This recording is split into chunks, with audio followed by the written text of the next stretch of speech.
madaxweynaha jamhuuriyadda federaalka Soomaaliya xalayto waxa uu soo saaray casuumad uu ku casuumayo madaxda dawladda xubnaha ka dawladda federaalka in la isugu yimaado shir 22ka bishan Maarso oo ku beegan Isniinta.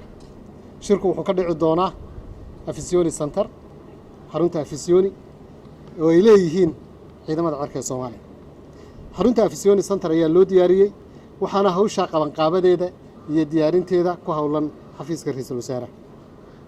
waxaan rajaynaynaa inaan dalkani oo inoo ajenda noqon doonta 3 kelmadood oo ah doorasho doorasho doorasho. waxaan runtii aad uga xunnahay iyadoo dalku doorasho aadayo in siyaasiyiinta qaar ay ku mashquulaan inay sameeyaan isbahaysiyadaas oo ah doorasho la dirir. isbahaysiyada doorasho la dagaalanka ama doorasho diidkaahi waxay inagu celinayaan jid qaldan iyo jid dib u dhac. waxaynu ka soo gudubnay caqabado badan.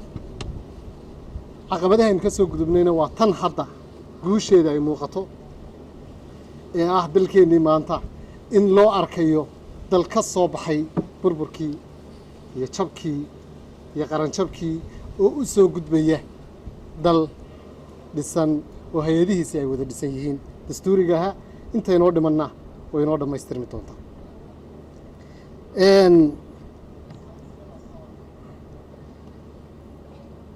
haddii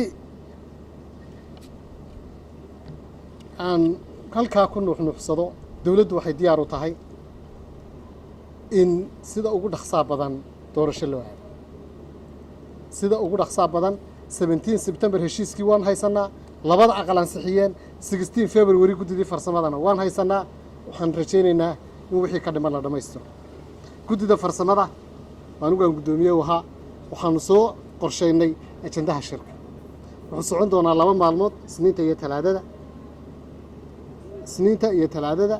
labadan maalmoodna waxay noqon doonaan in lagu ayido oo lagaga wada hadlo sida loo dardargelin lahaa loo ayidi lahaa 17 September iyo 16 February iyo madaxdu inay wada hadlaan oo ay sidii dalkani doorasho waadi lahaa ka wada hadlaan.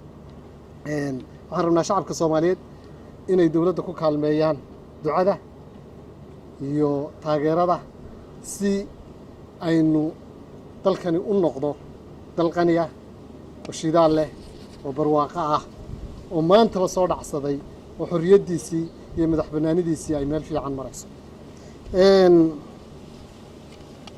dawladdu waxay diyaar u tahay wherever meel kasta ha ahaato, xataa haddii la yidhahdo badda dhexdeeda kaalaya badda dhexdeeda waa imanaynaa si dalku doorasho waado. haddii la yidhahdo badda dhexdeeda ha lagu shiro waxaan diyaar u nahay si dalku doorasho waado inaanu nimaadno. doorasho doorasho doorasho.